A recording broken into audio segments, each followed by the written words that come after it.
साथियों सलाम नमस्ते सत श्री अकाल और जय भीम जोहार।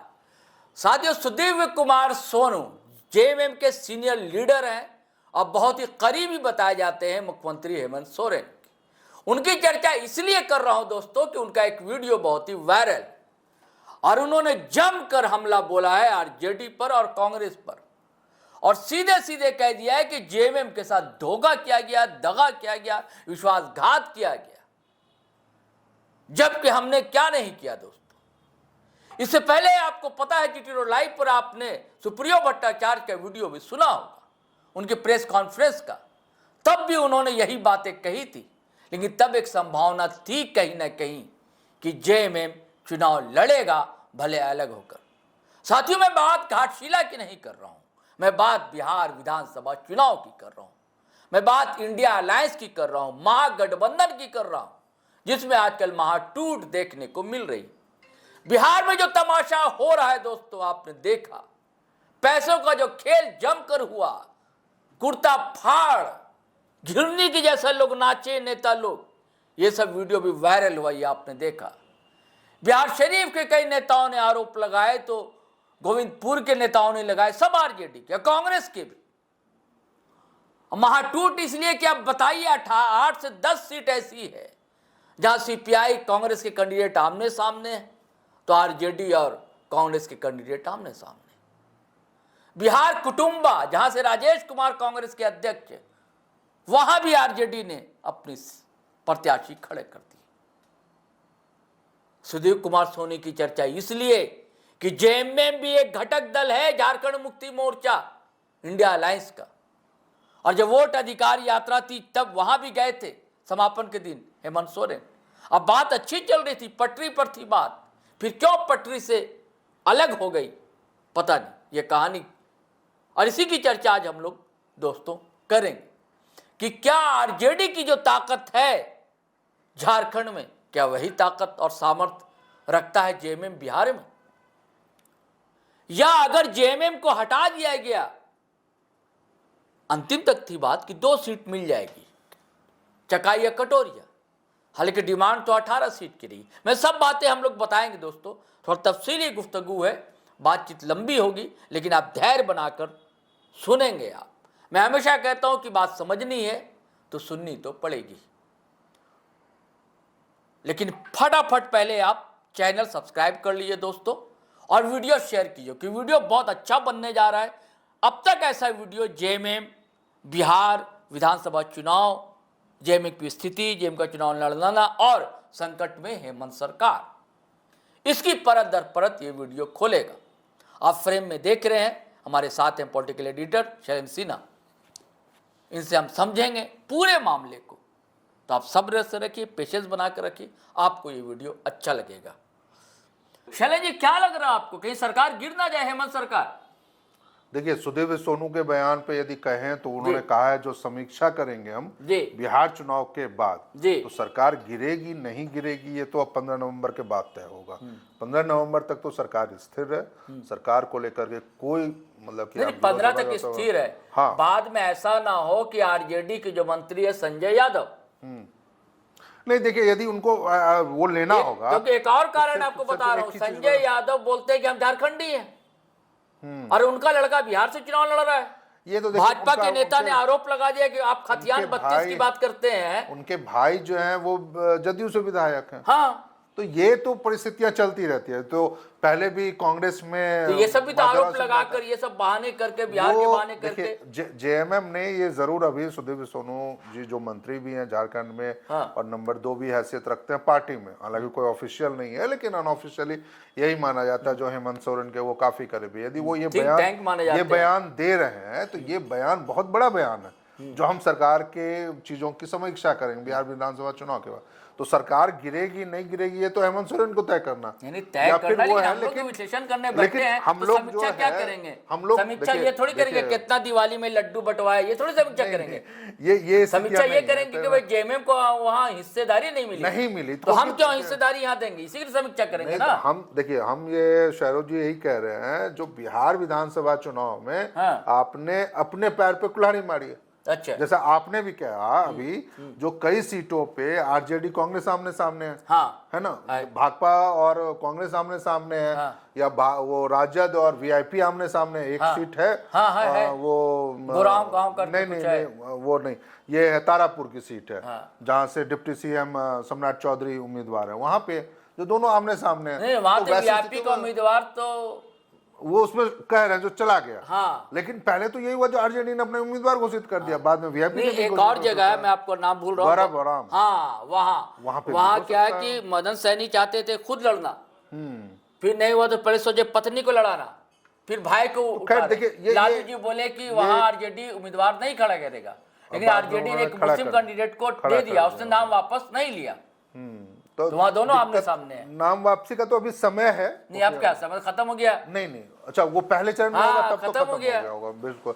तो खैर देखिए, दूसरे का नामांकन शुरू हुए। हमारी हम लोग जो बात कह रहे थे, या मेरी बात ये कहना है, यदि आरजेडी को के सामने या फिर जेएमएम को चुनाव लड़ना था बिहार में, तो आप कैंडिडेट खड़ा कर देते ना, आप नॉमिनेशन फाइल करवाते। जब आपने 20 तारीख को जो पार्टी महासचिव हैं सुप्रियो भट्टाचार्य, उन्होंने कह दिया जो हम 6 सीटों से चुनाव लड़ेंगे, तो फिर किन परिस्थितियों में और धनतेरस के दिन कहा कि चुनाव लड़ेंगे, दिवाली के दिन कहा कि नहीं लड़े। तो ये परिस्थितियां क्यों आई? आपने आप खड़ा कर देते, बाद में भले आप नॉमिनेशन वापस ले लेते या चीजों को आप समझौता बनता, तो उससे भी बड़ी स्थिति ये है जो आपको अपनी जमीनी स्थिति देखनी चाहिए थी।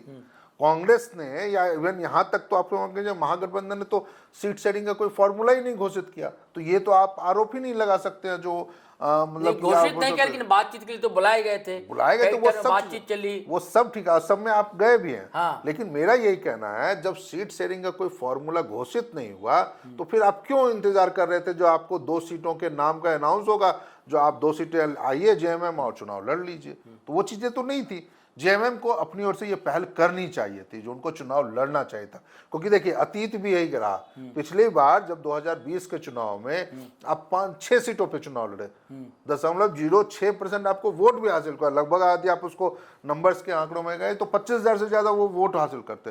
तो जब आपकी जमीनी स्थिति बहुत अच्छी थी, तब तो आपको उम्मीदवार खड़े करने चाहिए था ना वहां पे। ऐसे भी आप वहां पे चुनाव तीर धनुष के वो चुनाव चिन्ह पे तो लड़ने वाले नहीं थे, वहां जो भी आप लड़ते, क्योंकि वहां आप रजिस्टर्ड पार्टी नहीं है, तो आप निर्दलीय कह सकते लड़ते। हाँ, वहां पर एक लड़ते चुनाव, तो वैसे थे कम से कम आपको वो मिलता तो सही। आप एक मतलब कि दौर में जो आप कह रहे हैं पिछले 6 महीनों से, 6 महीने में इसलिए कह रहा हूं, जब अप्रैल में पार्टी का केंद्रीय महाधिवेशन हुआ था रांची में, आपने कहा था जो हम राष्ट्रीय पार्टी बनने के अवसर में आने वाले विधानसभा चाहे बिहार में हो, बंगाल में हो, उड़ीसा में हो, या फिर छत्तीसगढ़ में, जहां पे भी हो, वहां पे आप जाकर चुनाव लड़ेंगे। तो आप शुरुआत तो करते, आप तो पहले ही वो चीजों में पीछे हट गए। तो आप ठीक है, आज ब्लेम आप कर दीजिए, कांग्रेस को कर दीजिए, राजद को कर दीजिए, उसके आधार पर आप झारखंड में सरकार को भी दांव पे लगा दीजिए, आप कह दीजिए जो हम समीक्षा करेंगे। नहीं, यहाँ देखिए आरजेडी को, यहाँ जेएमएम बड़े भाई की भूमिका में है, बिहार में आरजेडी बड़े भाई की भूमिका में। जिम्मेदारी थी आरजेडी की कि इनको सीटें देना, जैसे यहाँ जेएमएम ने दिया, तो जेएमएम ने यहाँ सीट इनको दी ना भाई, मंत्री भी बनाया। एक दौर में एक विधायक था आरजेडी का, सत्यानंद भोक्ता, पिछले चुनाव में 2019 लेकिन मंत्री बनाया ना, हाँ, मंत्री भी बनाया। तो इन्होंने तो गठबंधन धर्म निभाया। हाँ, ये देखिए, ये एक पक्ष में, यही इनके पक्ष में एक बहुत मजबूत बात जो थी जेएमएम के पक्ष में, ये एक सच में बहुत बड़ी बात थी। और वो चाहते तो वो आप उनको उसके आधार पर आप तय करवा सकते थे, लेकिन मिसकम्युनिकेशन तो हुआ है, चाहे जो भी जिस रूप में। क्योंकि यदि आज मान लीजिए कांग्रेस आरजेडी आमने सामने है कई सीटों पे, खासकर वैशाली के लालगंज में है और एक और सीटें हैं, वहां पर यदि दोनों आपस में ही टकरा रहे हैं, तो ठीक है, आप भी टकरा जाते, अपनी ही आरजेडी से टकरा जाता है, चाहे कांग्रेस से टकरा जाते हैं, आप सीपीआईएमएल से, सीपीआई से, किसी से भी टकरा जाते, लेकिन खड़ा करना चाहिए था, आपको गंभीरता दिखानी चाहिए थी। जिस तरह से आपने गंभीरता घाटशिला उपचुनाव को लेकर के दिखाई, यहाँ पे कांग्रेस के दावे को खारिज किया। कांग्रेस ने यहाँ पे भी दावा किया था। प्रदीप बलमुचु जो कांग्रेस के सीनियर लीडर हैं, एक्स एमपी रह चुके हैं, एक्स एमएलए घाटशिला के ही रह चुके हैं, उन्होंने जब ये बात पार्टी के अंदर रखी जो कांग्रेस को घाटशिला सीट लेनी चाहिए थी उपचुनाव में, जैसे हमने उनको पिछले लोकसभा चुनाव में सिंहभूम की सीट दी, सिटिंग सीट अपनी दे दी जेएमएम को, तो जेएमएम से लेनी चाहिए थी, लेकिन पार्टी ने खारिज कर दिया उनके प्रस्ताव को और खुलेआम कह दिया जो हम जेएमएम का सपोर्ट करेंगे, तो वैसी स्थिति में वहां पर भी उनको ये बात रखनी चाहिए थी और स्पष्ट मजबूत तरीके से रखनी चाहिए थी। उनको कहना चाहिए था जो आप हमको सिटिंग सीट दे दीजिए। तो वैसी स्थिति में जो परिस्थितियां बनती जो आज बन रही हैं, तो उसके लिए तो मुझे लगता है जो जेएमएम के कुछ लीडर्स भी जिम्मेदार हैं, जिनको ये जिम्मेदारी सौंपी गई थी, जो मजबूती के साथ अपनी बातों को गठबंधन के सामने नहीं रखे, शीर्ष नेतृत्व के सामने नहीं रखे, या उन चीजों के सामने जिसके कारण पहले तो इनका दावा था 16 सीट जेएमएम का, और मैं चाह रहा हूं कि बता देता हूं कौन कौन सीटें हैं। जेएमएम का दावा था तारापुर, कटोरिया, मनिहारी, झाझा, बांका, ठाकुरगंज, रुपौली, रामपुर, बनमखी, जमालपुर, पिपरपैंती और चकाई। ये दावा था कि इतनी सीटों पर हम लड़ेंगे। इतना उन्होंने प्रस्ताव सौंपा था। हाँ, जेएमएम का था दावा। अब बाद में बात हुई कि नहीं 6 सीट पर लड़ेंगे, और अंतिम समय ये बात आई कि 2 सीट वो देने को तैयार है। तो फिर कहां बात अटक गई चलेंगी? नहीं, देखिए अटक नहीं गई होगी। मैं फिर से वही कहूंगा, जो जेएमएम नेतृत्व से कहीं चकाई की बात आई लास्ट में, और क्या कटोरिया। हाँ, तो ये 2 सीटों पे देखिए अंत में मैं आपने भी शायद हम लोगों ने किसी वीडियो में चर्चा भी की थी, आपने भी जानकारी दी थी, जो जेएमएम की तरफ से 2 नेता डिप्यूट किए गए थे गठबंधन को लेकर। सुधीर कुमार सोनू थे और एक और विनोद पांडे। ये दोनों, जब आप दोनों को जिम्मेदारी दी गई, जो आप वहां पर जाकर के चुनाव के संबंध में बैठक कीजिए, बातचीत कीजिए, तो वैसी स्थिति में हेमंत सोरेन के प्रति ये जिम्मेदारी थोड़ी कम हो गई थी, जो वहां पे सीटों की चीजों को लेकर रखे। और यदि मान लीजिए आपसे वो बातें नहीं संभली, आपके स्तर पर वो बातों को नहीं माना गया गठबंधन में, जो हाँ कौन सी सीटें जेएमएम के खाते में आएंगी, तो निश्चित रूप से जेएमएम को शीर्ष नेतृत्व, खासकर जो हेमंत सोरेन के स्तर पर, उन बातों को लालू यादव के सामने, तेजस्वी यादव के सामने रखवाना चाहिए था, या कांग्रेस के शीर्ष नेतृत्व में राहुल गांधी के सामने आपको रखवाना चाहिए था। किसी और नेता से तो कोई बात करने की जरूरत ही नहीं थी। तो वैसी स्थिति में यदि आप वो बात करने में नाकाम रहे, तो आज आप गठबंधन धर्म का पालन नहीं होने के लिए कैसे ब्लेम कर सकते हैं कांग्रेस को, चाहे आरजेडी को? आप कह सकते हैं, जैसे आपने कहा भी, जो आप कह सकते हैं जो झारखंड में बड़े भाई की भूमिका में आरजेडी थी, सॉरी जेएमएम था यहाँ पे झारखंड में, और छोटे भाई में आरजेडी था। बिहार में ये ठीक उल्टा हुआ। तो यहाँ पर जेएमएम के सामने आरजेडी एक मजबूत गठबंधन है झारखंड में कई सीटों पे। जैसे 2019 के चुनाव में 6 सीटों पे आरजेडी नंबर 2 पे रही थी, और वहां पर बिहार में आप देख लीजिए जेएमएम कभी भी नंबर 2 पे पोजीशन में नहीं है।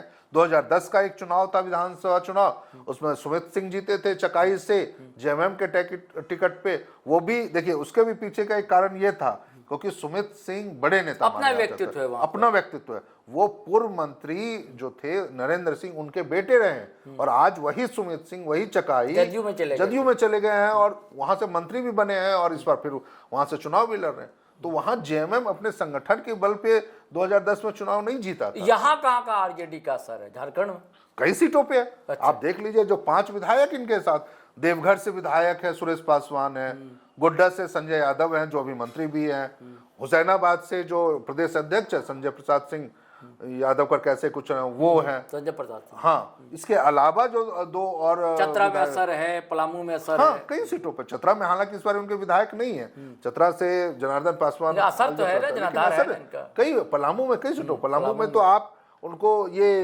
लोकसभा सीटें भी वो लड़ते रहे हैं। तो ऐसी स्थिति में आप तुलना नहीं कर सकते। यानी आपका कहना है कि आरजेडी का असर यहाँ है, जेएमएम का बिहार में वैसा नहीं है। जेएमएम का वैसा नहीं है, लेकिन देखिए हो सकता था, जबकि आदिवासियों की भी वहाँ आबादी है कई विधानसभा क्षेत्रों। सिर्फ आबादी जेएमएम के ही रूप में आप नहीं कहिए, आप अपने व्यक्तित्व के, आप अपने युवा चेहरों के नाम पर भी कह लीजिए। आप देख लीजिए ना, आदिवासियों की आबादी है, आदिवासियों की आबादी है, निश्चित रूप से। आपका 2 सीटें रिजर्व की हैं, सीटें बिहार में एसटी के लिए 2 रिजर्व सीटें हैं। आप वहीं से आप डिमांड कर लेते, आप हम वहीं से हम चुनाव हम लड़ लेंगे, वहां से आप हमको दे दीजिए। तो कोशिश जेएमएम को करनी चाहिए थी, अपने कैंडिडेट खड़ा करना चाहिए था। यदि आप परिस्थितियां बनती बिगड़ती जो भी होता, लेकिन आप ये कहते तो सही जो हमने अपना कैंडिडेट खड़ा किया, और यदि समझौता नहीं हुआ, गठबंधन नहीं हुआ, तो अब हम अपने कैंडिडेट को निर्दलीय लड़वा रहे हैं या उन चीजों पर। लेकिन आप नहीं लड़ेंगे पहले बोल के, जो हम 6 सीटों पे आप गठबंधन से अलग हो जा रहे हैं, और उसके बाद 6 सीटों पे आप कह भी रहे हैं जो हम चुनाव लड़ेंगे, और फिर चुनाव नहीं हुआ, आप उम्मीदवार के नाम की घोषणा नहीं करते और नॉमिनेशन नहीं करते हैं।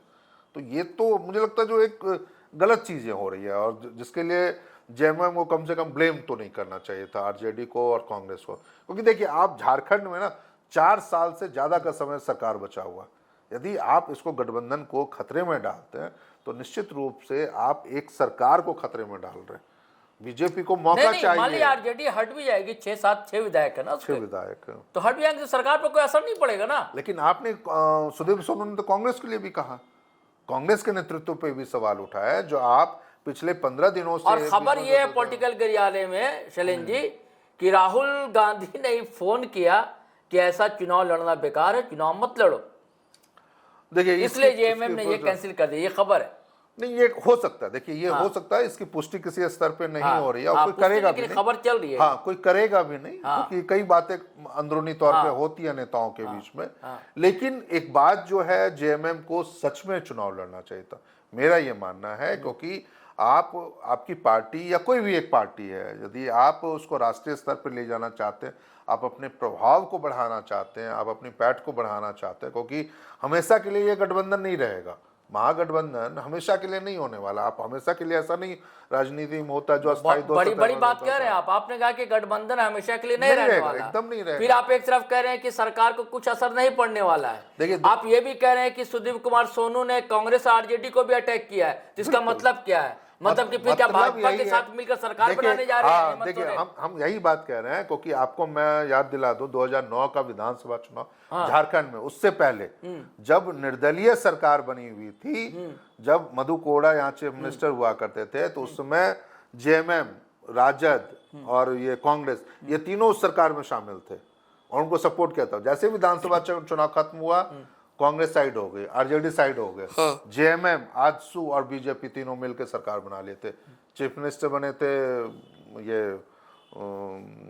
उस समय जो 9 के चुनाव के जस्ट बाद गुरुजी दिसोंगुरु शिबू सोरेन चीफ मिनिस्टर बने थे, और उप मुख्यमंत्री बने थे रघुवर दास, और इधर ये बने थे सुदेश महतो। आपने सरकार बनाई थी ना, उस समय भी तो आप यूपीए हुआ करता था, और यूपीए के बाहर जाकर के आपने सरकार बनाई थी। तो हम क्यों नहीं उम्मीद करें जो आने वाले समय में दूर की कौड़ी आपके पास यही है कि हो सकता है कि भाजपा के साथ मिलकर फिर सरकार बन जाए। यदि देखिए, आप यदि सरकार को दांव पे आप लगा रहे हैं, बिहार में यदि सत्ता परिवर्तन हुआ, मैं फिर से एक बात कह रहा हूं, 15 नवंबर के बाद यदि सत्ता परिवर्तन हुआ तो इस सरकार को कुछ नहीं होने जा रहा। यदि सत्ता परिवर्तन नहीं हुआ, तब आपका कहने का मतलब है कि वहां फिर से अगर भाजपा अलायंस की सरकार आ गई बिहार में, तो यहाँ भी परिवर्तन हो जाएगा, हो सकता संभावना। यदि आप उस बातों को, अपनी बातों पर रह गए, जो आप जैसे कह रहे हैं, जो हम समीक्षा करेंगे, वहां अगर मान लीजिए इंडिया अलायंस की सरकार आई तो यहाँ कुछ नहीं होगा। बस सिंपल यही है। जो बिहार में 15 तारीख यानी कि इंतजार कीजिए, अल्टीमेटम है एक तरह का। 14 नवंबर को मतगणना है, चाहे वो घाटशिला उपचुनाव हो, चाहे बिहार विधानसभा चुनाव हो। 15 नवंबर को स्थापना दिवस है, बिरसा मुंडा की जयंती, राज्य स्थापना दिवस है, तो उस दिन तो कुछ नहीं होना है ना। उसके बाद की परिस्थितियां जो है 16, 17, यानी कि ये तो चेता रहे हैं ना सुदीप कुमार सोनू हो या सुप्रिया भट्टाचार्य, जो चेता रहे हैं एक तरह से। हालांकि देखिए, सरकार के उस समय 1 साल का कार्यकाल भी पूरा होने वाला रहेगा, तो एक वो भी तैयारी हो सकती है। लेकिन मेरा जो अंतरूनी, मेरी जो अपनी चीजें कह रही है और मेरे अपने जो सोर्स है, इस सरकार को कुछ नहीं होने जा रहा। ये तमाम चीजें जो है ना, गठबंधन में अपने आप के, अपने वजूद को बनाए रखने की, अपनी चीजों को, पावर को बचाए रखने की कोशिश। अब तो टिकट भी नहीं मिली, लड़ने भी नहीं जा रहे, तो फिर प्रेशर काहे को? फिर तो बदले वाली बात होगी ना।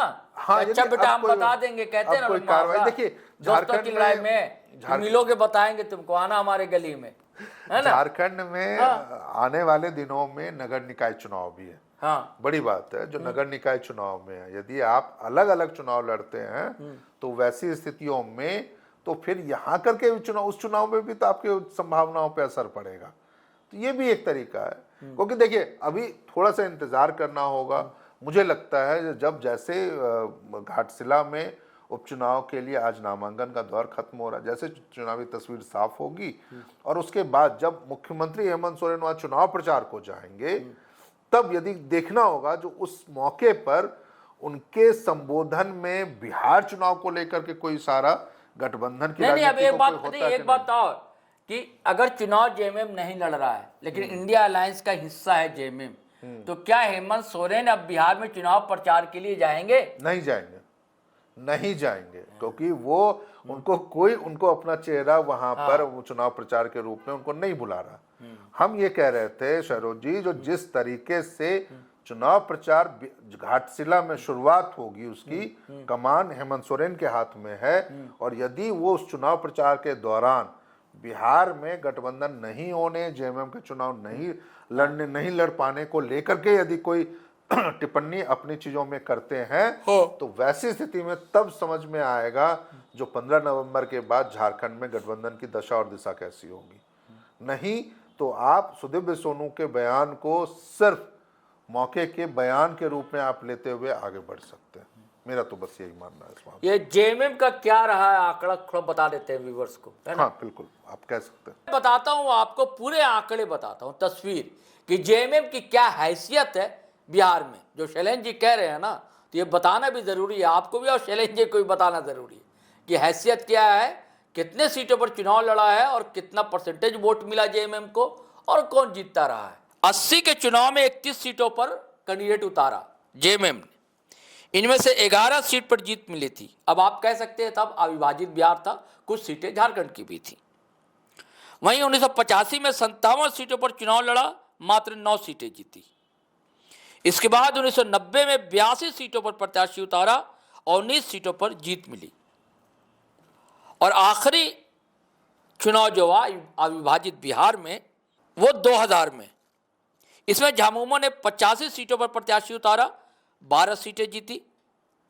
और राज बनने के बाद, जिसकी चर्चा शैलेंद्र जी ने की, 2010 में झामुमो ने 41 सीटों पर चुनाव लड़ा था, जिसमें एक ही सीट जीती थी, वही सुमित सिंह वाली, और जो बाद में जदयू में शामिल हो गए। अब 2020 के चुनाव की बात करते हैं दोस्तों। 2020 के बिहार विधानसभा चुनाव में झामुमो ने 5 सीटों पर प्रत्याशी उतारा, 25,213 वोट मिले। चकाई में एलिजाबेथ सोरेन चुनाव मैदान में थी, उन्हें 16,985 वोट मिले। वोट का प्रतिशत 8.96% था। वहीं कटोरिया से प्रत्याशी थी एंजेला हेम्ब्रेम, उनको 5,000 से अधिक वोट मिले, उनको वोट प्रतिशत 3.52। पीपर 35 से निर्मला देवी उतरी थी, 376 यानी 0.37%। झाझा से अजीत कुमार को 1,000 के करीब वोट, मनिहारी से फुलमणि हेम्ब्रम को भी 1,000 के करीब वोट मिले थे। शैलेंद्र जी कहने का मतलब कि अविभाजित बिहार के समय तो ठीक ठाक स्थिति थी जेएमएम की, यानी कि तब झारखंड भी शामिल था, लेकिन उसके बाद स्थिति अच्छी नहीं जेएमएम की। इसका क्या कारण हो सकता है कि अचानक से एकदम ग्राफ गिर जाए? एक तरफ से तो एक तरह से आप इसको इस रूप में भी समझ सकते हैं, जो झारखंड बनने के बाद नेतृत्व जो था गुरुजी के हाथों में ठीक था, है। जिस तरीके से, और गुरुजी और प्लस उनके जो बड़े बेटे थे दुर्गा सोरेन, उनके हाथों में था। तो पहली बात जो आप प्राथमिकता के रूप में कह सकते हैं, जो झारखंड में संगठन को मजबूत करने को लेकर, क्योंकि अक्सर ये माना जाता था जो झामुमो जो है वो जंगल या फिर वो जल जंगल जमीन की बात करती रही, गांव की पार्टी है, गांव की पार्टी है, निश्चित रूप से आप सही कहे। और शहरी वर्ग के लिए आप इसको भाजपा के लिए कांग्रेस को आप देखते रहते। तो ये तो ज्यादातर प्रभाव जो इनका था, जो वो पूरे राज्य के स्तर पे भी नहीं था। संथाल परगना में आप देख सकते थे बहुत ज्यादा था, तो कोल्हान के इलाकों में जो आदिवासी बहुल ज्यादा इलाके हैं, वहां पर पार्टी की स्थिति बहुत मजबूत होती थी। जो आप 19 और 20 और 35 सीटें जो आप कह भी रहे, जो संयुक्त बिहार के समय में पार्टियों के, तो वो उन्हीं इलाकों की सीटें थी जहां पर पार्टी का परफॉर्मेंस बेहतर होता रहता। 2010 के बाद से जब दुर्गा सोरेन का देहांत हुआ और राजनीति में हेमंत सोरेन का पदार्पण होता है 2009 के चुनाव में, उसके बाद से जरूर झामुमो ने पूरे राज्य में अपने संगठन को देखना शुरू किया और उसने उसका प्रभाव बढ़ाना शुरू किया। लोकसभा चुनाव में भी झामुमो और कांग्रेस का गठबंधन सभी 14 सीटों पे लड़ते रहे ये लोग। विधानसभा चुनाव पे भी बड़े भाई की भूमिका में जेएमएम रही, छोटे भाई की भूमिका में कांग्रेस से रहती रही है। तो जो परिस्थितियां समय के साथ झारखंड में बदली, वो परिस्थितियां बिहार में पार्टी को मजबूत नहीं, लेकिन झारखंड में भी कहां बदली? यहाँ भी अकेले दम पर क्या जेएमएम चुनाव लड़ता है सभी सीटों पर? नहीं, निकासी सीटों पर? कभी नहीं लड़ा था। कभी नहीं लड़ता। यही एक परिस्थितियां हैं हाँ। जो बिहार में झारखंड के मुकाबले संगठन इसलिए ज्यादा नहीं मजबूत हो पाया जी।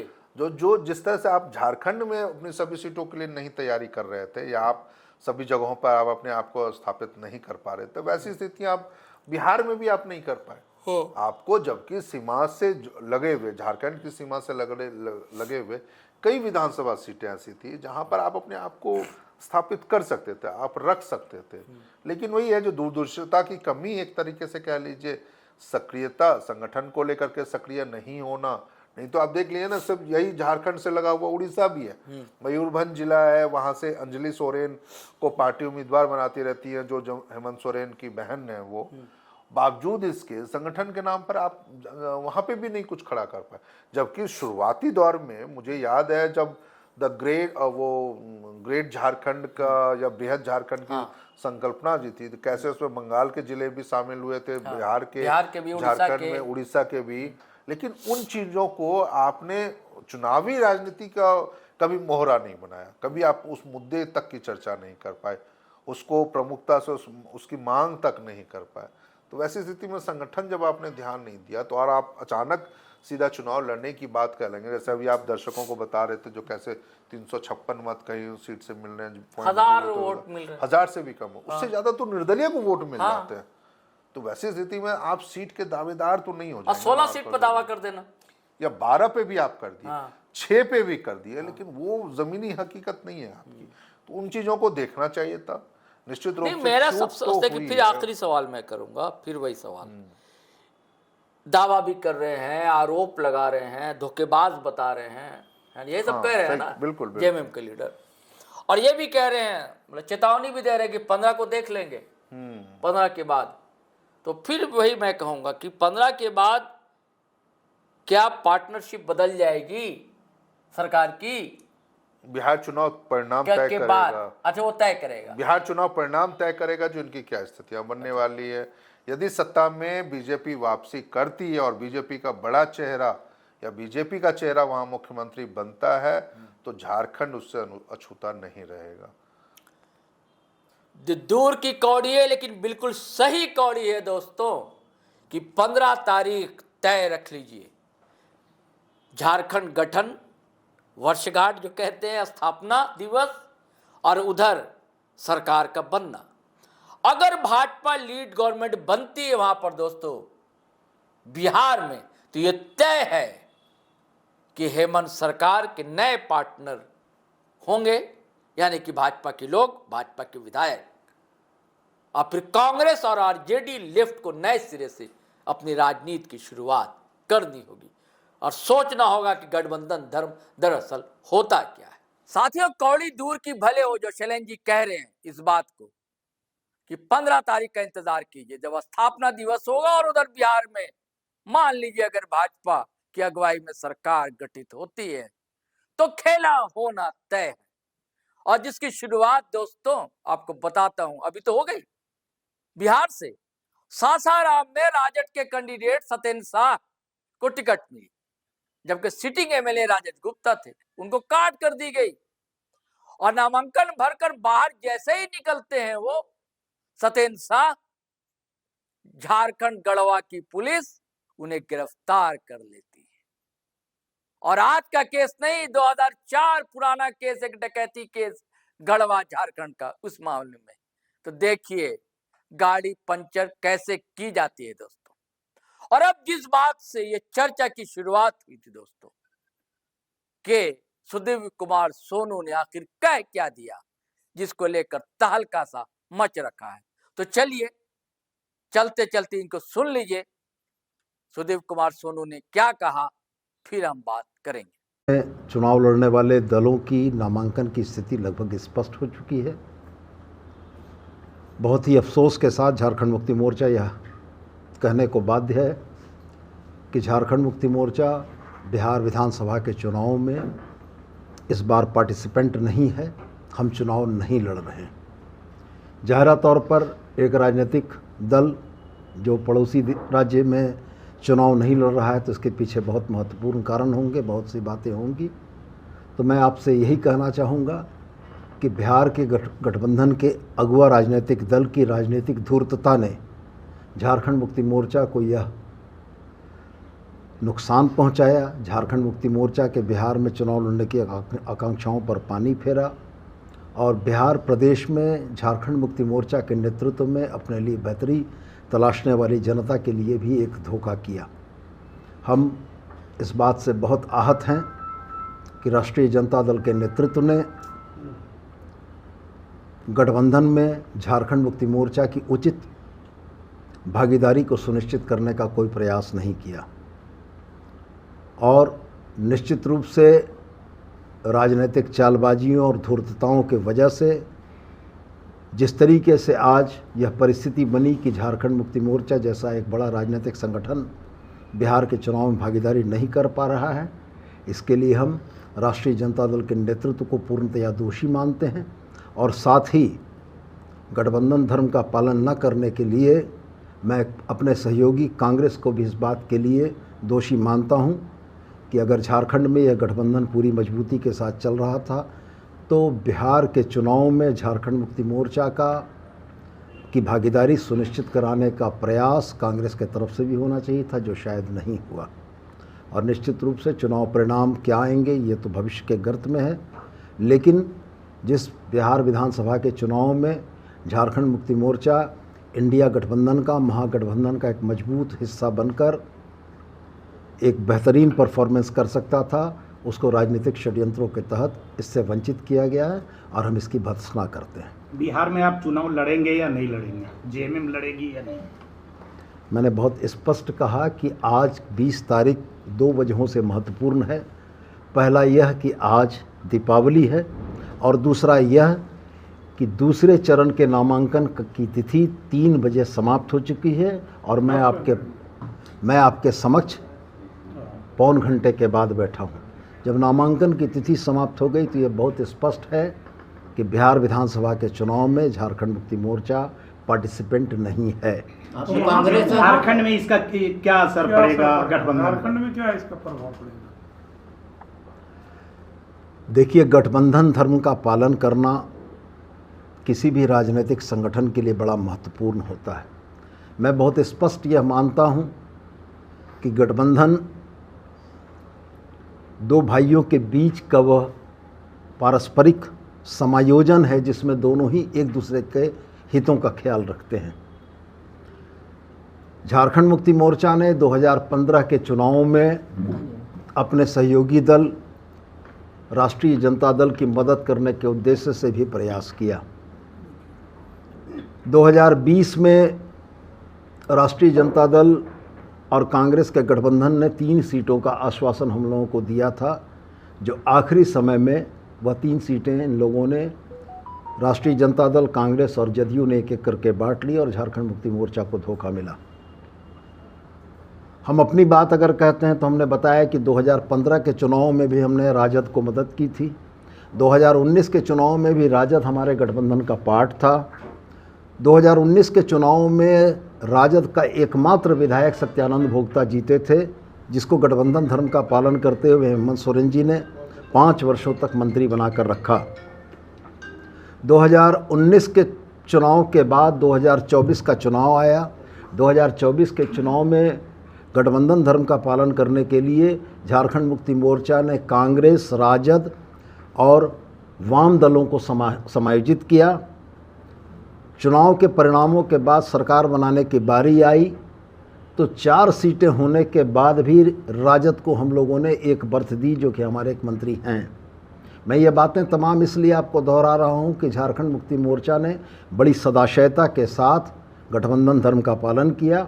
इसके बदले बिहार की राजनीति में 2025 में जो धोखा हम लोगों को मिला है, ये निश्चित रूप से झारखंडी भावना को आहत करने वाला है।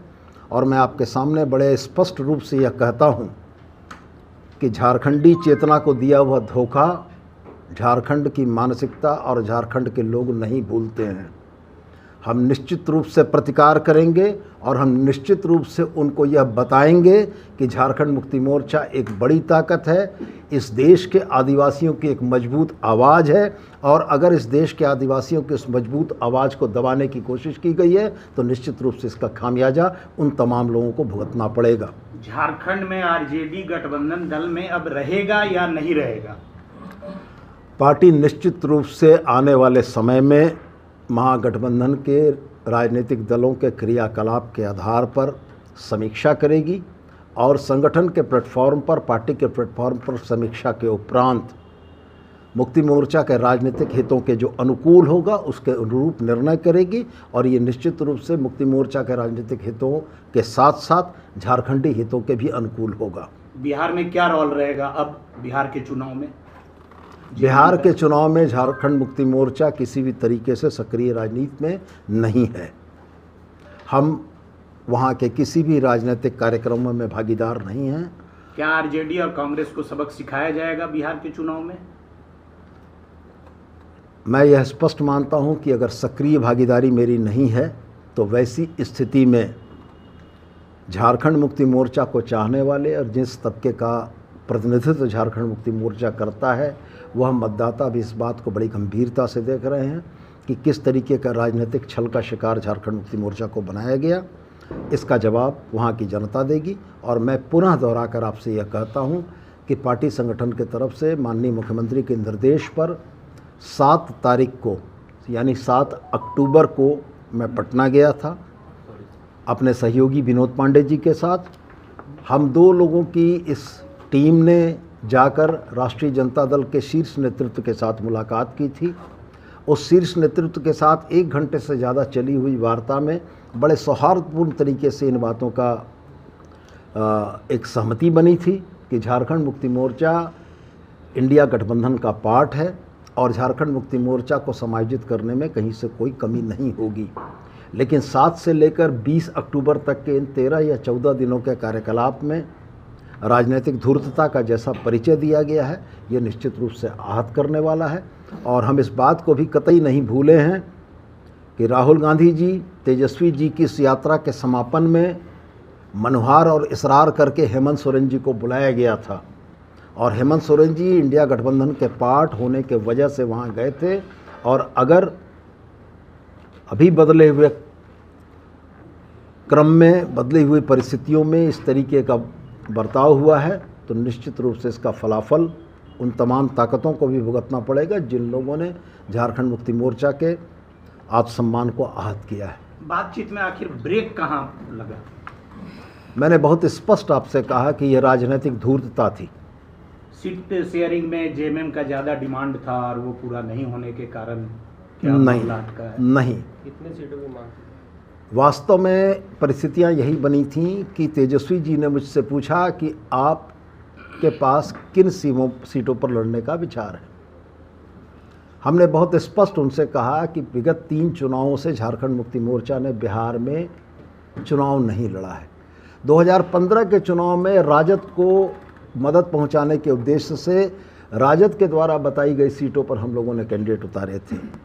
2020 के चुनाव में हमने स्पष्ट बताया कि 3 सीटों को देने की सहमति बनी थी जिसको आखिरी समय में बदल दिया गया।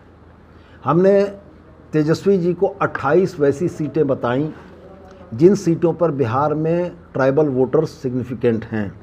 हमने उनको बताया कि इन 28 सीटों में से 22 सीटें आप हारे हैं और एक मार्जिनल छोटे से अंतर से हारे हैं।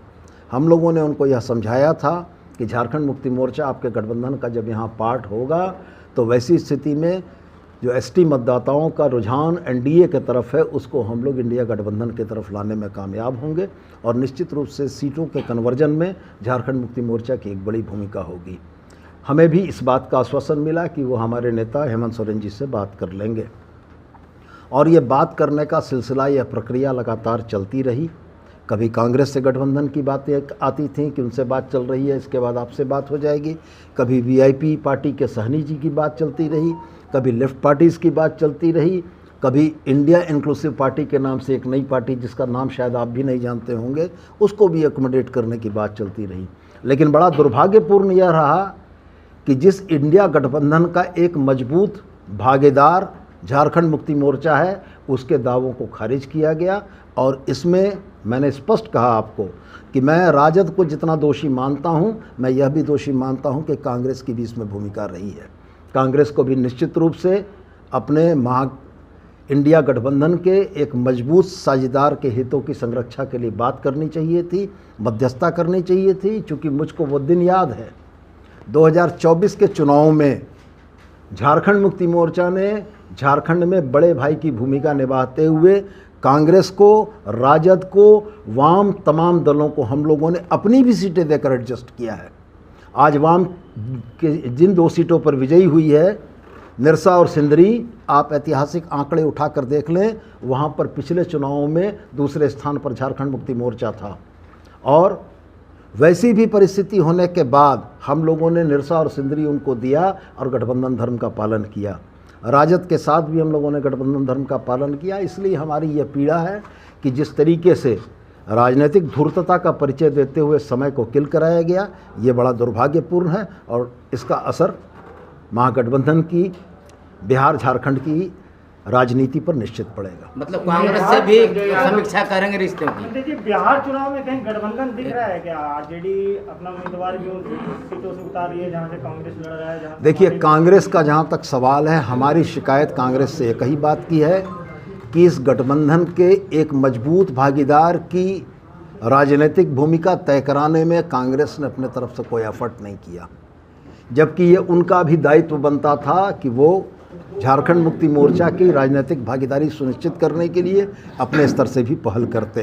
तो निश्चित रूप से हमारा कहीं ना कहीं आज सम्मान इस बात के लिए आहत हुआ है कि ये जो परिस्थितियां बनी हैं, यह परिस्थितियां कांग्रेस के भी मूक और मौन रहने के चलते बनी हैं। और कांग्रेस यदि मूक और मौन रही है तो हमारे लिए ये बड़े अपमान और आहत करने की बात है। क्या राजनीति में कहा जाता है कि कुछ भी असंभव नहीं है? क्या झारखंड मुक्ति मोर्चा के लिए भी कुछ भी असंभव नहीं है? मैं फ़िलहाल उन बातों पर नहीं जाना चाहूँगा, लेकिन मैं स्पष्ट रूप से यह ज़रूर कहूँगा कि महागठबंधन का गठन, इंडिया ब्लॉक के गठन में झारखंड मुक्ति मोर्चा एक बड़ा मजबूत साझेदार रहा है और अभी तक की परिस्थितियां हमें इसी रास्ते पर ले जा रही हैं। लेकिन अगर राजनीतिक परिस्थितियां झारखंड मुक्ति मोर्चा और झारखंडियों के हितों के विरुद्ध होगी तो पार्टी और भी कोई निर्णय ले सकती है। तो साथियों, आपने सारी बातें साफ साफ समझने की कोशिश जरूर की होगी। बिटवीन द लाइन समझिए जो हम लोगों ने डिकोड किया, और जो शैलेंद्र जी ने कहा बिल्कुल सही बात कही कि बस 15 का इंतजार कीजिए दोस्तों, कुछ ही महीने नहीं, कुछ ही दिन बाकी। चलिए साथियों, चलते हैं, लेकिन आपसे वही गुजारिश है कि अगर आपने हमारा चैनल सब्सक्राइब नहीं किया तो कर लीजिए। अब वीडियो हमेशा की तरह धड़ाधड़ फटाफट खटाखट शेयर कीजिए, लाइक कीजिए, कमेंट कीजिए, आज्ञा दीजिए, इजाजत दीजिए। जय हिंद।